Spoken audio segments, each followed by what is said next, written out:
Hello प्यारे friend, तो कैसे हैं आप लोग। उम्मीद करता हूँ सभी प्यारे स्टूडेंट अच्छे होंगे। सभी प्यारे स्टूडेंटों को जय जोहार। तो फाइनली प्यारे स्टूडेंट, इस वीडियो में अपन देखने वाले हैं यहाँ पे आपका त्रैमासिक आकलन 70-2024-25 प्रोजेक्ट कार्य। ठीक है, तो कक्षा 7वीं वाले जो स्टूडेंट्स हैं उनके लिए ये वीडियो रहने वाली है। इस वीडियो में कक्षा 7 का जो आपका प्रोजेक्ट कार्य है त्रैमासिक आकलन 2024-25 के, उनके संपूर्ण सॉल्यूशन अपन यहाँ पे कवर करने वाले हैं। पेरेंट, आप सभी को पता है आपके 20-20 पूर्णांक के जो हैं सभी यानी प्रत्येक विषय के आपके प्रोजेक्ट कार्य होते हैं। समय आपको यहाँ पे 1 सप्ताह का दिया गया है। प्रोजेक्ट कार्य के लिए बच्चों को 1 सप्ताह का समय दें। इस तरीके से आपका ये सामान्य निर्देश हैं जो बेसिकली वैसे तो टीचर्स के लिए हैं। ठीक है, लेकिन पढ़ना चाहें तो पढ़ सकते हैं। चैनल पे पहली बार आए पेरेंट यार, चैनल को आप लोगों ने अभी तक भी सब्सक्राइब नहीं किया तो वेट किसका कर रहे हो। आप लोगों के लिए इतने वीडियोस अपलोड हो चुके हैं इतने सब्जेक्ट्स के, और आपने अभी तक चैनल को ही सब्सक्राइब नहीं किया तो यार चैनल को जरूर सब्सक्राइब कीजिएगा। ठीक है, ताकि आपको जो है और भी सब्जेक्ट्स के वीडियोस इसी तरीके से प्रोवाइड करवाए जा सके। तो आप लोग चैनल को सब्सक्राइब कीजिएगा। बेल का जो नोटिफिकेशन है उस पर आप लोग ऑल पे सेट रखना, ताकि जैसे नेक्स्ट वीडियोस अपलोड होंगे आपके अदर सब्जेक्ट्स के तो उनके नोटिफिकेशन आप तक पहुंच पाएंगे। अब यहाँ पे देखिएगा, अगर हिंदी विषय के प्रोजेक्ट की बात करें पेरेंट, तो इसका वीडियो अपलोड हो चुका है चैनल पे। अगर आपने नहीं देखी है तो वो जरूर देखिएगा उसका सॉल्यूशन। ठीक है, और गणित का सॉल्यूशन जो है ना वो भी अपन ने अपलोड कर दिया है चैनल पे। ठीक है, तो आप चैनल पे जाके और गणित का जो सॉल्यूशन है वो देख सकते हो। ठीक है, और जो अंग्रेजी का सॉल्यूशन है वो भी जो है अपन ने क्या कर लिया पेरेंट, चैनल पे अपलोड कर दिया है, तो आप इसका भी सॉल्यूशन देख सकते हो।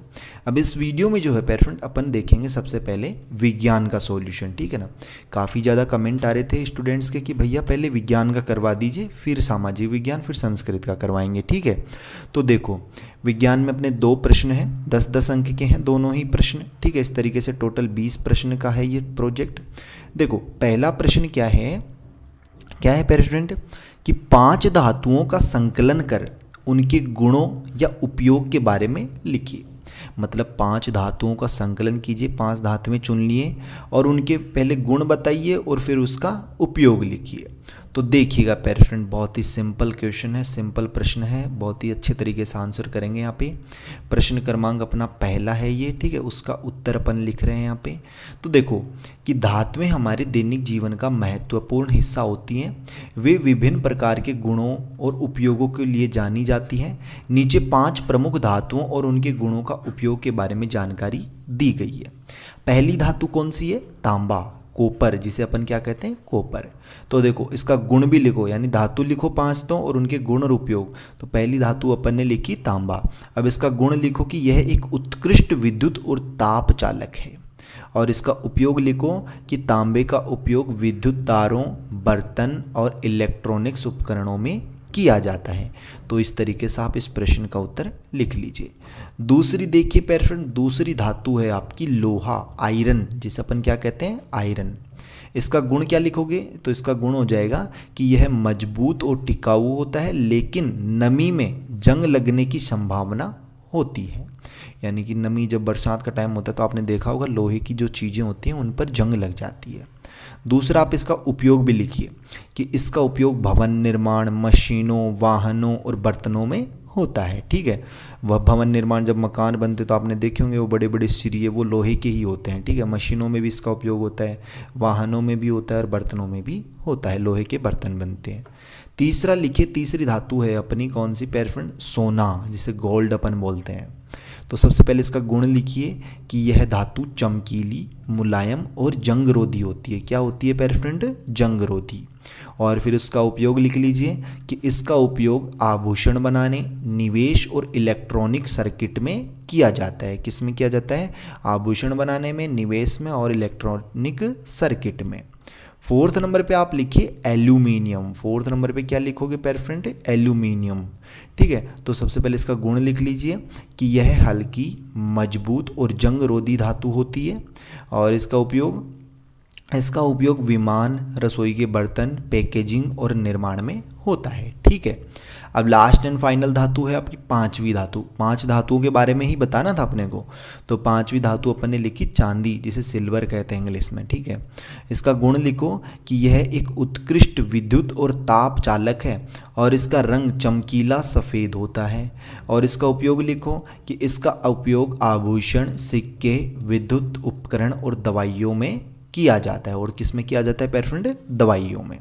तो इस तरीके से आप प्रश्न पहला जो है उसका उत्तर कंप्लीट यहाँ पे नोट कर सकते हो। दूसरा प्रश्न देखिएगा पैर फ्रेंड, आपका दूसरा प्रश्न है कि हमारे शरीर में पाए जाने वाले किन्हीं दो तंत्र के बारे में विस्तार से लिखिए। कौन कौन से ऑप्शन दे रखे अपने को, या तो श्वसन तंत्र के, या परिश्चरण तंत्र के, या उत्सर्जन तंत्र, या फिर पाचन तंत्र। किन्हीं भी दो तंत्र के बारे में लिखना है अपने को, ठीक है।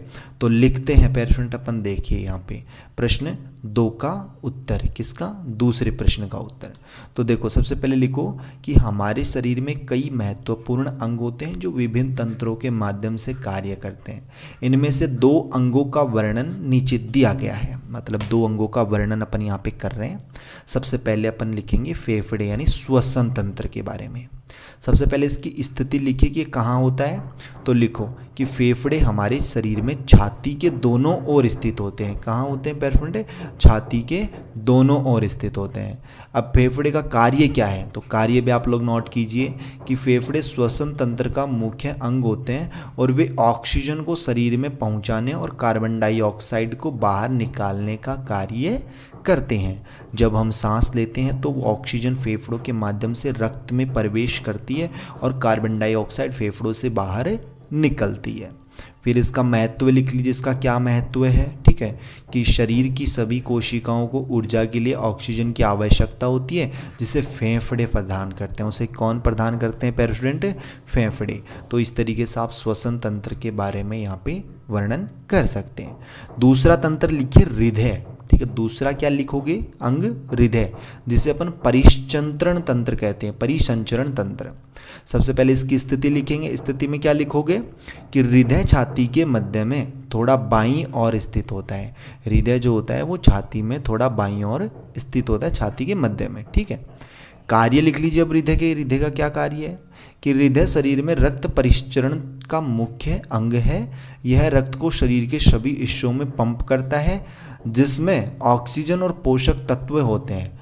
हृदय 1 मिनट में लगभग 60 से 100 बार धड़कता है और रक्त को पूरे शरीर में पहुंचाता है। तो इस तरीके से आप इस प्रश्न का उत्तर लिखिए। फिर आगे लिखिए आप महत्व, किसके क्या महत्व है। तो देखो हृदय के बिना शरीर के अंगों तक ऑक्सीजन और पोषक तत्व नहीं पहुंच पाएंगे जिससे अंगों का काम करना बंद हो जाएगा, ठीक है। तो इसका महत्व है। तो इस तरीके से पैर फ्रेंड आपको दोनों प्रश्नों का आंसर करना था। उम्मीद करता हूँ उनमें कोई डाउट नहीं रहना चाहिए। अगर फिर भी कोई डाउट है तो जल्दी से कमेंट में बता दीजिए क्या डाउट है। अब जल्द ही अपन जो है सामाजिक विज्ञान और फिर अपनी संस्कृत, इन दोनों का सॉल्यूशन जल्द ही नेक्स्ट वीडियोज़ में अपलोड करेंगे, तो उनका वेट कीजिए थोड़ा सा। बाकी जितने सब्जेक्ट्स मैंने बता दिए हैं, अगर हिंदी, गणित, अंग्रेजी इनका सॉल्यूशन नहीं देखा है तो चैनल पर जाइए, वीडियोज़ अपलोड है वहाँ पर ईजिली आप लोग देख सकते हो, ठीक है। बाकी अपने दोस्तों के साथ ज़्यादा से ज़्यादा शेयर कीजिए। चैनल को अभी तक सब्सक्राइब नहीं किया था, चैनल को जरूर सब्सक्राइब कीजिए, ठीक है। और इसकी PDF वगैरह के लिए टेलीग्राम ग्रुप में ज्वाइन हो जाइए, जिसका लिंक वीडियो के डिस्क्रिप्शन बॉक्स में है, या फिर टेलीग्राम पे जाना, सर्च करना Y2 पॉइंट, टेलीग्राम चैनल मिलेगा, उस पर भी आपको इसकी PDF ईजिली मिल जाएगी। बाकी अपन जल्दी मिलेंगे पैर फ्रेंड नेक्स्ट वीडियोज़ में से होशम जोश के साथ। तब तक सभी पैर फ्रेंडों को बाय, धन्यवाद, टेक केयर।